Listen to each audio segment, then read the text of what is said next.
সময় সংলাপে স্বাগত জানাচ্ছি। আমি তুষার আব্দুল্লাহ। সময় সংলাপে আজ আমার সঙ্গে যোগ দিচ্ছেন ইশফাক ইলাহি। আপনাকে স্বাগত সময় সংলাপে।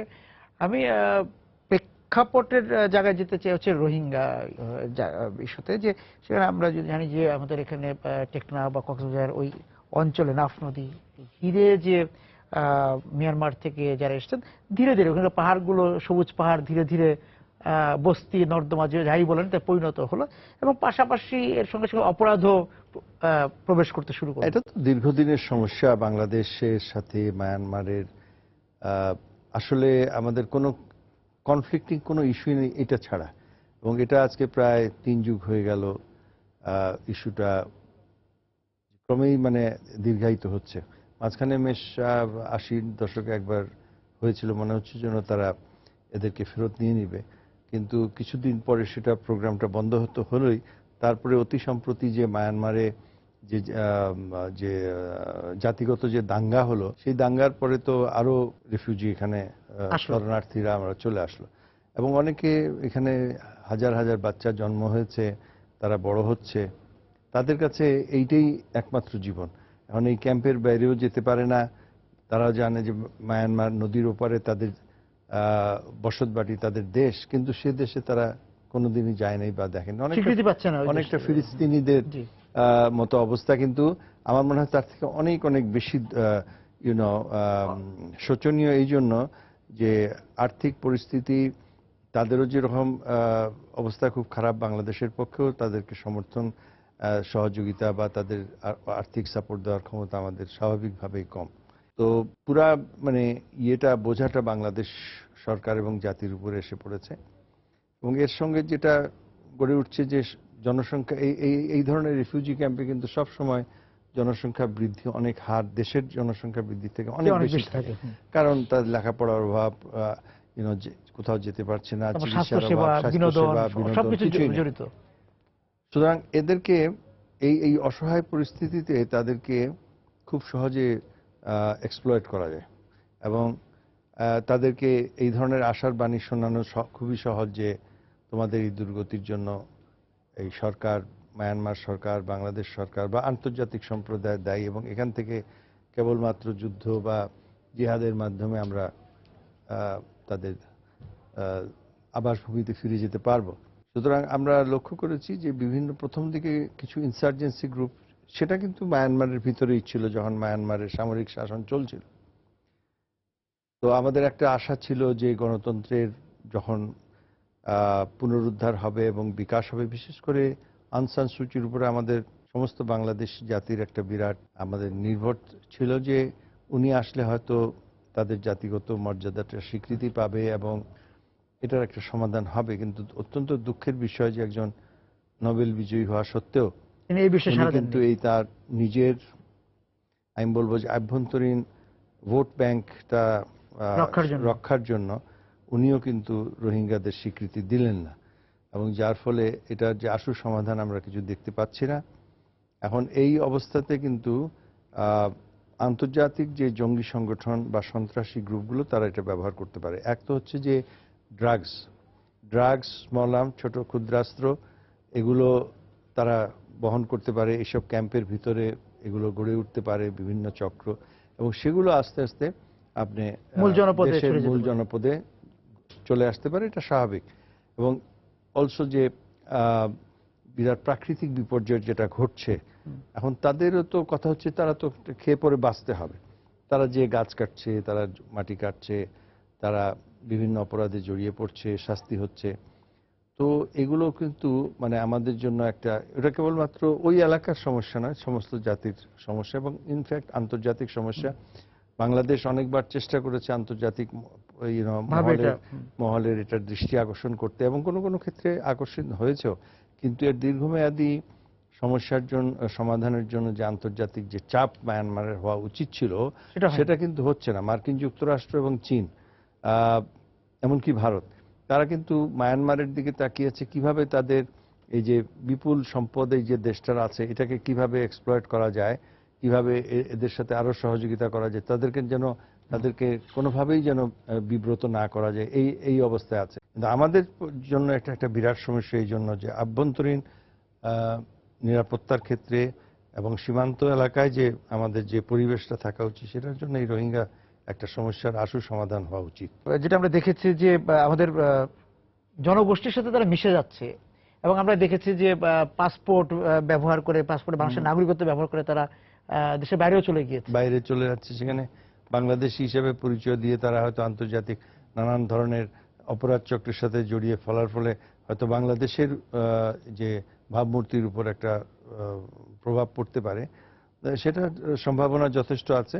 এবং আরেকটা জিনিস সেখানে হয়েছে কি, যেহেতু তারা বাংলাদেশের নাগরিক নয়, তারা একটা ক্যাম্পে আছে, সেখানে এই যে রোহিঙ্গা বাচ্চাগুলো বড় হচ্ছে, তারা কিন্তু কোনো ধরনের শিক্ষা সুযোগ পাচ্ছে না। কোনো স্কুল নাই, কোনো কলেজ তো দূরের কথা। তো সেখানে এই আমাদের মধ্যপ্রাচ্যের সাহায্য যেগুলো আসছে, তার ফলে অনেক সেখানে মাদ্রাসা গড়ে উঠেছে এবং তাদেরকে কেবলমাত্র তাদের এডুকেশন হচ্ছে কেবলমাত্র মাদ্রাসার ভিত্তিতে। তো এই ধরনের হাজার হাজার ছাত্র যে গড়ে উঠছে, কিছু কিছু তারা মধ্যপ্রাচ্যে পাড়ি দিচ্ছে, কিন্তু বাকি আবার জনগণের সাথে মিশে যাচ্ছে। এটাও কিন্তু একটা, তাদেরকে দোষ দিয়ে লাভ নেই, যেহেতু আমরা পারছি না এবং আমরা করছি না, এই জন্য আমরা তো চাই না যে তারা আমাদের সাথে মিশে যাক। কিন্তু কোনোভাবে যদি তাদের আরো ভালো স্বাস্থ্য ব্যবস্থা, আরো ভালো শিক্ষা ব্যবস্থা আমরা দিতে পারতাম, সেটা আমাদের নিজেদের কিছু। বিরতিতে যাচ্ছি, এসে জানতে চাবো যে এরই মধ্যে তো আমাদের নিরাপত্তার জন্য হুমকি হয়ে দাঁড়িয়েছে, সকল অপরাধের সঙ্গে তারা জড়িত হয়েছে। বিশেষ করে যে আপনি মাদকের কথা বললেন, মাদকের সঙ্গে এখন এইটাকে বাংলাদেশ মোকাবেলা করবে কিভাবে? এখানে আমাদের আইন শৃঙ্খলা রক্ষাকারী বাহিনী, পুলিশ, র্যাব দিয়ে বা সেনাবাহিনী দিয়েও কি এটাকে আসলে কতটা নিয়ন্ত্রণ করা যাচ্ছে? বা আমাদের রোহিঙ্গা কেন্দ্রিক যে আমরা যেটা বলছিলাম যে তাদের জনসংখ্যা বাড়ছে, তাদের বসতির আকার বাড়ছে, এক পাহাড় থেকে দুই পাহাড় তিন পাহাড় থেকে তারা এই টেকনাফ, উখিয়া পর্যন্ত বিস্তৃত হয়েছে, কক্সবাজার পর্যন্ত বিস্তৃত হয়ে গিয়েছে। এটাকে আমরা কিভাবে সামাল দিব? আসলে তো ধীরে ধীরে সমস্ত দেশব্যাপী এটা বিস্তার লাভ করবে। বিশেষ করে চট্টগ্রাম, বৃহত্তর চট্টগ্রাম এলাকায় তারা থাকবে এবং চট্টগ্রাম, যখন তারা পার্বত্য চট্টগ্রামের ভিতরে যদি যাওয়া থাকে, তখন আবার একটা জাতিগত সংঘাত আশঙ্কা আরো বেশি তৈরি হবে। আমাদের এখন উচিত যে একটা আদমশুমারি করা, তাদেরকে আইডেন্টিফাই করা এবং মিনিমাম একটা হেলথ এবং থাকার ব্যবস্থা করা, আভ্যন্তরীণ যেগুলো আছে, শিক্ষার ব্যবস্থা, স্বাস্থ্যের ব্যবস্থা, এবং বাইরের পৃথিবীতে বিশেষ করে বৃহৎ শক্তিবর্গের উপরে আমাদের চাপ সৃষ্টি করা, যে যেভাবে হোক এটাকে সমস্যার সমাধান। এবং সমস্যার সমাধান কিন্তু মায়ানমারের উপরেই নির্ভরশীল পুরোপুরি। এই যে এখন অং সান সু চি যেহেতু এখন ওনার ক্ষমতা ধীরে ধীরে কনসলিডেট করে ফেলেছেন, সংহত করেছেন, এখন আমাদের যেমন ধরুন, আমরা তো মায়ানমারের সাথে অনেক ধরনের বিভিন্ন চুক্তির মধ্যে আছি, আমরা বিমস্টেকে আছি, আমরা এই আপনার সাউথ ইস্ট এশিয়ান ফোরামে আছি। তো এখানে আমাদের অন্যান্য পার্টনার যেমন থাইল্যান্ড আছে, মালয়েশিয়া আছে, বাংলাদেশ, ভারত তো বটেই, এদেরকে নিয়ে আমাদের মানে কোনোভাবে চাপ সৃষ্টি করা যায় এবং একটা উইন উইন সিচুয়েশন, যে তোমরা এদেরকে নিয়ে যাও, আমাদের যে অ্যাকচুয়ালি কিন্তু ওই এলাকাটার যদি উন্নয়ন হয়, বাংলাদেশের সাথে মায়ানমারের যে আরাকান অঞ্চলের যদি উন্নয়ন করতে হয়, তো জয়েন্টলি করতে হবে। আপনার কাছে কি মনে হয়, আমি যে একটু জানতে চাই যে আমাদের কি মানে একদম সাধারণ যে আমাদের কূটনীতি আছে, সেই কূটনীতি দিয়ে আমরা মিয়ানমারের সঙ্গে সমাধানের দিকে এগোতে পারবো, নাকি তাদের যেহেতু একটা সামরিক জান্তা আছে, আমাদের সামরিক কূটনীতি লাগবে? না, সামরিক জান্তা তো ধীরে ধীরে গণতন্ত্রের দিকে যাচ্ছে, যদিও না, কিন্তু এখনো তাদের ক্ষমতা আছে, বাট নেগোশিয়েট তো করা যায়। যেমন আমরা সমুদ্রের বিরাট একটা সমস্যা ছিল, সমুদ্র সীমা, সেটা তো মায়ানমারের সাথে আমরা করেছি। এবং এখন যেমন এশিয়ান যেসব করিডোর হচ্ছে, একসময় ছিল চট্টগ্রাম থেকে যে আমাদের কক্সবাজার হয়ে মায়ানমারের দিকে রাস্তা, এটা নিয়ে তাদের অনেক আপত্তি ছিল। এখন মনে হচ্ছে যেন তারা ওপেনিং আপ করছে, যে ঠিক আছে, আমাদের কমিউনিকেশন হবে, কমিউনিকেশন হলে সবারই ভালো। আমাদের যদি ভবিষ্যতে সেটা বলেন যে অর্থনৈতিক অঞ্চল গড়া, আমাদের গ্যাস বা মিনারেলস, এগুলো যদি বাংলাদেশ, ভারত, মায়ানমার মিলিতভাবে ইয়ে করে, তো এগুলো প্রসপেক্ট আছে। সন্ত্রাসের মিয়ানমারের যে মানে পতিত যে জমিগুলো আছে, সেই জমি ব্যবহারেরও একটা প্রস্তাব বাংলাদেশ করেছিল, কিন্তু ওখানে ওই যে একটা তাদের ভয় আছে যে বাংলাদেশ এলে আর ফিরে যাবে না, মানে এটা কিন্তু ব্রিটিশের পিরিয়ডে যখন লক্ষ লক্ষ কিন্তু তখন আমরা ভারতীয় ছিলাম, ভারতীয় বাঙালি বলুন আর অবাঙালি বলুন, তারা কিন্তু ওখানে যে সেটেল করেছে, জমি আবাদ করেছে, ব্যবসা বাণিজ্য অ্যাকচুয়ালি শিখিয়েছে। তারা তো অনেক পিছনে ছিল জাতিগতভাবে। তো ওই একটা ভয় যে এরা না আবার একটা নতুন নব্য উপনিবেশবাদ হয়ে তারা সেখানে আসে, এই একটা ভয় হয়তো তাদের আছে। তো আমি আশা করব যে ইন কোর্স অফ টাইম এগুলো যতই বেশি হবে, যতই আমাদের দুদেশের মধ্যে অর্থনৈতিক এবং সাংস্কৃতিক সামাজিক যে যোগাযোগ যতই বাড়বে, ধীরে ধীরে এই সমস্যাটা যে একটা মানবিক সমস্যা এবং এটা যে মূলত মায়ানমার থেকে আসছে, এটা মায়ানমারের রাজনৈতিক ব্যক্তিত্ব এবং যারা মায়ানমারের জনগণ হয়তো বুঝতে পারবে, এবং এটাই আমাদের মনে হয় সমাধানের পথ। এখানে কোনো সামরিক সমাধান আমি দেখছি না। মানে অর্থনৈতিক কূটনীতিও দরকার আছে। অর্থনৈতিক এবং কালচারাল সামাজিক যে একটা আরো যোগাযোগের মাধ্যমেই আমাদের মধ্যে এই এবং আন্তর্জাতিক চাপ, তাৎক্ষণিক সমাধান হবে না, এটা দীর্ঘমেয়াদী। তার আগে কিন্তু এই যে মানে অপরাধের যে বিস্তার ঘটছে, সেদিকে তো সেদিকে আমার মনে হয়, যেটা বললাম আপনাকে, যে তাদের যদি মান উন্নয়ন করা যায় এবং ওর মধ্যে থেকে নিশ্চয়ই লিডারশিপ, এই যে ক্যাম্পগুলো ম্যানেজমেন্ট করা, আমি ঠিক জানি না যে জাতিসংঘের মাধ্যমে হচ্ছে, কিন্তু এখানে যদি আমি লিডারশিপ গড়ে তুলি যারা তাদেরকে চাইবে যে অলরাইট আমরা অপরাধ থেকে সরে থাকবো, বা অপরাধীদেরকে চিহ্নিত করে এদেরকে হয় মায়ানমারে ফেরত পাঠানো অথবা বাংলাদেশের আইন শৃঙ্খলাকারী রক্ষাকারী বাহিনীর হাতে তুলে দেয়া, এবং একদিকে মায়ানমারের অত্যাচার, একদিকে আমরাও যদি অত্যাচারিত ভাবে তারা যদি নেয়, সেখানে আমাদেরকে দেখাতে হবে যে আমরা সহযোগিতা করতে রাজি আছি, তোমরা অপরাধ থেকে সরে আসো, তোমাদের নেতৃত্ব আসুক, সেখানে তাদের সাথে আমাদের যোগাযোগ হোক, আমরা চেষ্টা করছি তোমাদেরকে ফেরত পাঠানোর, ততদিন পর্যন্ত আমরা এবং আন্তর্জাতিক গোষ্ঠীগুলো মিলে তোমাদের যতটুকু মানবিক সাহায্য দরকার, এবং রোহিঙ্গার ইস্যুতে যে স্থানীয় রাজনীতিও তো কিছুটা, মানে সমাধান তো সম্ভব না, এই যে অপরাধ প্রবণতা, এখানে মাদক বা অন্যান্য অপরাধ, এই জায়গায় তো কিছুটা স্থানীয় রাজনীতি, শুদ্ধ রাজনীতি দিয়েও তো কিছুটা নিয়ন্ত্রণ করা সম্ভব। নিশ্চয়ই এটা তো আসলে স্থানীয় নেতৃবর্গ, সেটা যে কেউ হোক, তারা অত্যন্ত ইম্পর্টেন্ট ভূমিকা পালন করতে পারে খুব, কারণ পুলিশ বলেন এরা তো সব বাইরের একটা ফোর্স। স্থানীয়দেরকে বোঝার জন্য, স্থানীয় প্রবলেম বোঝার জন্য স্থানীয় সরকার, যেটা আমরা বলি ইউনিয়ন কাউন্সিল, আপনার উপজেলা এবং স্থানীয় সংসদ সদস্য, এবং এমনকি নেতৃস্থানীয় ব্যক্তিবর্গ যারা অরাজনৈতিকও হতে পারে, সিভিল সোসাইটি যেটাকে বলি, তাদের খুব ইম্পর্টেন্ট একটা রোল আছে যে ঠিক এইটাকে, এই ধরনের যে আপনার অস্ত্রের চোরাচালান, ড্রাগসের চোরাচালান বা যে কোনো অপরাধ দমনের জন্য তাদের সংশ্লিষ্টতা অত্যন্ত বেশি। কিন্তু দুঃখজনকভাবে এটাও সত্য যে আমরা যেসব মানে মিডিয়ার মাধ্যমে, আপনাদের মাধ্যমে যেসব খবর পাই, সেগুলো সবসময় সুখকর নয়। যেমন ধরুন, এই যে আজকাল যেটা বাংলাদেশে একটা বিরাট সমস্যা, ইয়াবা একটা ড্রাগস, তো এটা আসছে মায়ানমার হয়ে, এবং এর সাথেও স্থানীয় রাজনীতি, কারণ এটা একটা বিরাট ব্যবসা হয়ে দাঁড়িয়েছে, সারা দেশ জুড়ে চলে যাচ্ছে। তো স্থানীয় রাজনীতি আমরা শুনেছি, এবং হয়তো সত্য হতে পারে, যে বিভিন্ন পর্যায়ের নেতৃবৃন্দ এটার সাথে জড়িত, এবং তাই যদি হয় তাহলে তো অপরাধকে আপনি দমন করবেন কিভাবে? সক্ষম নয়। সুতরাং এখানে আমার মনে হয় জাতীয়ভাবে আমাদেরকে এটা চিন্তা করতে হবে এটার কিভাবে এটার সমাধান করা যায়। কেন্দ্রীয় রাজনীতিরও এখানে একটা বিরাট রোল সেটা, এবং সেই রোলটা আমি বলবো ইররেসপেক্টিভ অফ সরকারি হোক এবং অপোজিশন হোক, বিরোধী দল হোক, তার ঊর্ধ্বে উঠে জাতীয় সমস্যা হিসেবে চিহ্নিত করে, কারণ এটা তো আমাদের এফেক্ট করছে আমাদের ভবিষ্যৎ প্রজন্মকে। আর কোন একটা রাজনৈতিক দলকে না, না, এটা তো সব গোষ্ঠীকে, এটা ধনী গরিব, শহর গ্রাম এবং রাজনৈতিক অরাজনৈতিক সবাইকে এফেক্ট করছে। সুতরাং এটাকে আমার মনে হয় অত্যন্ত শক্ত হাতে এবং দৃঢ়তার সাথে এটাকে মোকাবেলা করা উচিত, এবং এর জন্য একটা রাজনীতির ঊর্ধ্বে উঠে একটা জাতীয় পর্যায়ে আমার মনে হয় একটা ডায়ালগের দরকার আছে, এবং তারপরে কর্মসূচির দরকার আছে।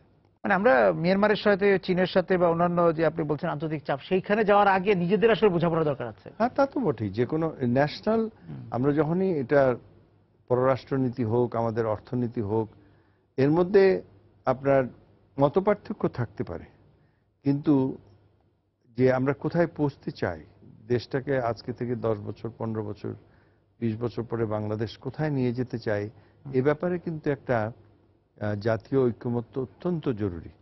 সেটা বললাম শিক্ষার ক্ষেত্রে খুবই জরুরি, আমাদের জনশক্তি গড়ে তোলার জন্য, এবং এই আভ্যন্তরীণ আইন শৃঙ্খলা রক্ষার জন্য যে মানে পদ্ধতিগত পার্থক্য থাকতেই পারে, কিন্তু কোথায় আমরা পৌঁছবো সেইটা কিন্তু আমাদেরকে একদম জাতীয় লক্ষ্য মাত্রা স্থির করতে হবে। কিভাবে পৌঁছবো এটার হাতে হয়তো প্রায়োরিটিস একটু ভ্যারি করতে পারে, হ্যাঁ, কিন্তু এই জিনিসটা আনফরচুনেটলি দুঃখজনকভাবে বাংলাদেশে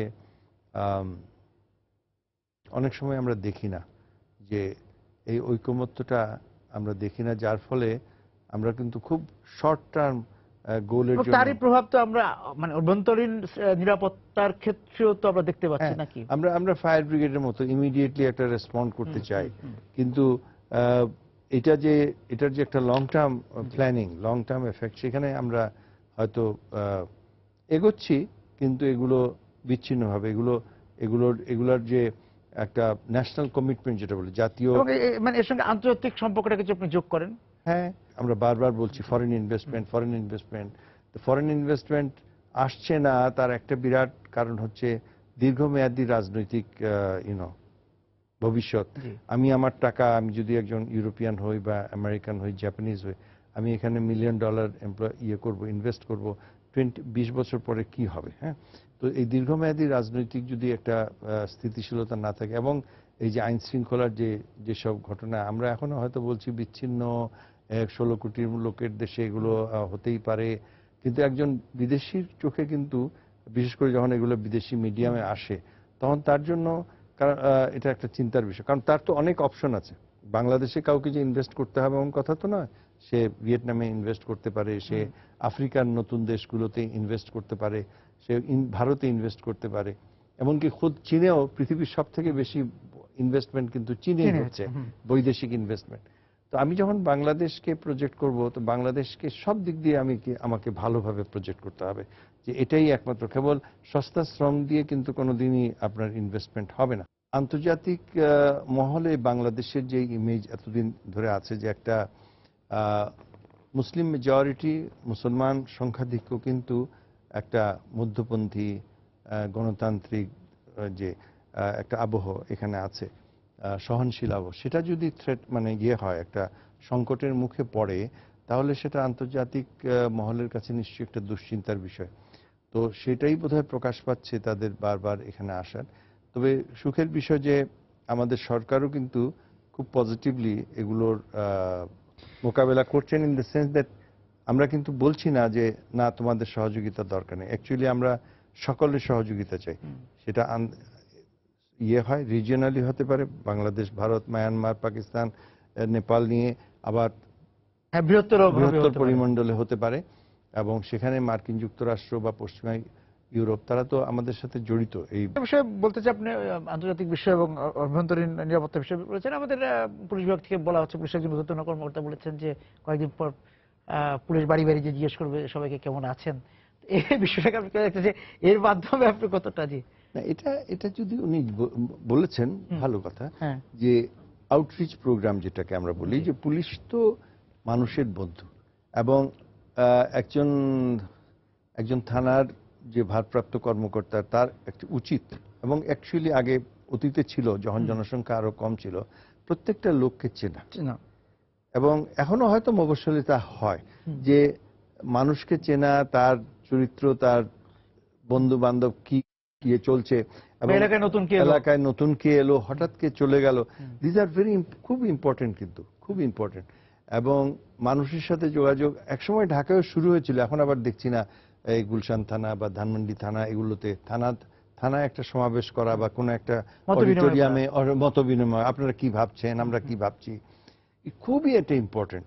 তো ওইটা যদি উনি বলে থাকেন, আমি মনে করি এটা খুবই পজিটিভ, যে এই যোগাযোগ ছাড়া তো ঢাকায় খুবই কঠিন যে আমাদের তো মানে আমরা আমাদের পাশের ফ্ল্যাটে কে আছে আছে তাও সেটা আমরা চিনি না। জানি না। তবে আমি এটাকে পজিটিভ নেই যে ওই যে রিসেন্টলি যেটা হয়েছে যে আপনার ভাড়াটিয়ার খবর হ্যাঁ, টবর সেটা দেওয়া এগুলো থাকা দরকার উচিত। আছে, হ্যাঁ। একটা ডেটাবেস থাকলে তখন এটা যেমন ধরুন ওই যে আমি জানি না শেষ পর্যন্ত কি হলো, একদিন আসলো যে রাজশাহীর যে প্রফেসর মারা গেছেন, যে ওদের ইংরেজি ডিপার্টমেন্টের একটা ছাত্র হঠাৎ করে সে মিসিং। হুম। সে এতদিন আসতো, এখন সে আসে না, আসে সে না কেন? কোথায়? সে কোথায়? Now these are very important links. একটা মানুষ এই পাড়ায় ছিল, হঠাৎ করে গায়েব হয়ে গেল, বা আসছে কারোর সাথে মিশছে না, তার এগুলো কিন্তু পুলিশের সাথে যদি আমাদের সহযোগিতা থাকে তাহলে পুলিশও এফেক্টিভ হতে পারে। আমরা কিন্তু মানে পাড়া হোক মহল্লা হোক আমাদেরকে যদি সংগঠিত হয়ে পুলিশকে সেই সুযোগটা দিতে পারি। কিন্তু দুঃখজনকভাবে হচ্ছে কি আমাদের অনেক ক্ষেত্রে মানুষ পুলিশকে অ্যাভয়েড করে চলে। এবং যেগুলো আমরা রিসেন্ট এই যে কয়েকটা ব্লগার ইনসিডেন্ট দেখেছি, যে মানুষ দেখেও বলে যে আমি দেখি নাই, বা সেখানে ছিল কিন্তু সে সামনে এগিয়ে আসছে না, কারণ সে ভাবছে যে এটা তো করলে আসলে এই আবার হয়রানির বিষয় বছরের এসে পর পড়ে, বছর কোর্টে যাব আসবো, তদন্ত আমার শেষ কি হবে না। হ্যাঁ তদন্ত শেষ হবে না, ইয়ে হবে না, আমি টার্গেট হয়ে যাব, আমার কি দরকার এখানে জড়িয়ে পড়ার। কিন্তু নাগরিক দায়িত্ব হচ্ছে আমাকে সাহায্য করা, এবং পুলিশেরও উচিত ওই কনফিডেন্সটা মানুষের মধ্যে নিয়ে আসা যে না আমি তোমাকে প্রোটেক্ট করব, কিন্তু তুমি আমাকে সহায়তা করো। তো ওইভাবে যদি হয় এটা তো ভালো, এবং হওয়া উচিত। দেশ জুড়ে আমাদের পুলিশের ইমেজও আমাদের অনেক উন্নতি করা উচিত, এবং নাগরিক হিসাবে আমাদেরও পুলিশের সাথে না, কিন্তু পুলিশের যে সক্ষমতা লোকবল তা দিয়ে আপনি কি? লোকবলের অভাব নাই, কিন্তু আচ্ছা। ফ্র্যাঙ্কলি স্পিকিং আচ্ছা, লোকবল অভাবটা অনেক কোথায়? আছে, কিন্তু জনশক্তি জনসংখ্যা আর জনশক্তি এক নয়। হুম।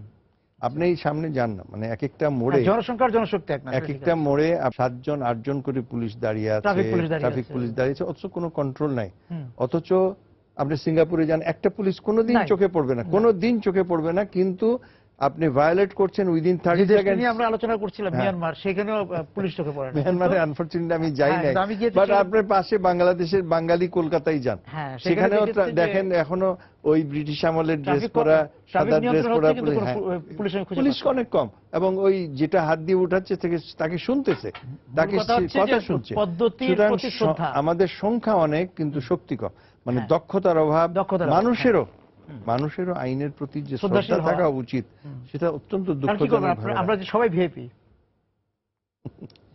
পুলিশের এখন সঙ্গে এই কথা বলে মুহূর্তে তো মানে আপনার এখানে আসার আগে একটা রং সাইড থেকে 3টা ছেলে মোটরসাইকেলে আমাকে আমার গাড়ির সামনে আসলো, খুব ফাস্ট গেল, এবং তারপরে কোনো ইয়ে নাই, তার মধ্যে কোনো রেজিস্ট্রেশন নাই, একটা কোম্পানির নাম লেখা। আমি আমার ড্রাইভার বললাম দেখো, এবং 3টা ছেলে উইদাউট হেলমেট সেটা চলে গেল, অত্যন্ত স্বাভাবিক। এবং সেখানে 1 ডজন পুলিশ তার চারিদিকে দাঁড়িয়ে আছে। এইটাই তো অবস্থা এখন। এখান থেকে সেই জন্য সংখ্যা অনেক। আমি বলবো তারা ওনারা সবসময় বলবেন যে জনসংখ্যা যদি মার্কিন যুক্তরাষ্ট্রের প্রতি এত জনে একজন পুলিশ আছে, বা আমাদের এখানে অনেক বেশি, এটা সত্যি, কিন্তু যা আছে তারা কি ঠিকমতো ডিউটি করছে? যেমন ডিউটিতে আমি অনেক লক্ষ্য করেছি সিগারেট খাচ্ছে। আমরা জানি পাবলিক প্লেসে সিগারেট খাওয়া ইজ এ অফেন্স, হ্যাঁ, কিন্তু আপনি পুলিশের অফিসার যদি বা পুলিশম্যান যদি ডিউটিতে মোবাইলে কথা বলছে, সিগারেট খাচ্ছে, বসে আছে, অনেক এক গ্রুপ হয়ে বসে, তারা নিজেরাও জানে না যে তারা কিসের জন্য ওখানে আছে। এগুলো আমার মনে হয় ট্রেনিং সংখ্যায় বেড়েছে, কিন্তু ট্রেনিং এর অনেক এখনো প্রয়োজন আছে, এবং পদ্ধতিগুলোতে তো প্রশ্ন আছে, এবং কারণ অপরাধীরা কিন্তু অনেক আধুনিক হয়ে গেছে।